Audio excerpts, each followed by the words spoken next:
佇咧新北孔仔寮的馬公漁村有上百年歷史的石頭厝甲海路的文化。在地居民2018年的時陣，就有去申請做自樂建築群，文化局最後是佇咧審議大會決議無被定錄。經過居民去拍官司7檔，即馬經二審勝訴，新北市文化局也表示會尊重判決的結果。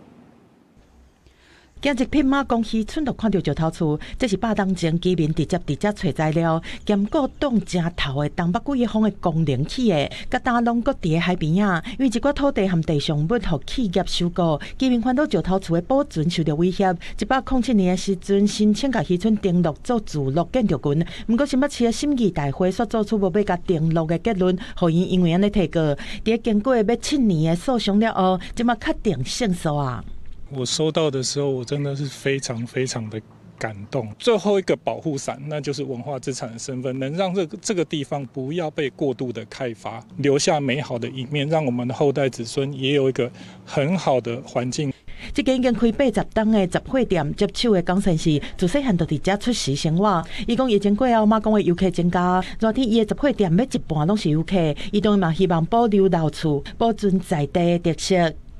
石頭屋即馬足少啊嘛，你佫甲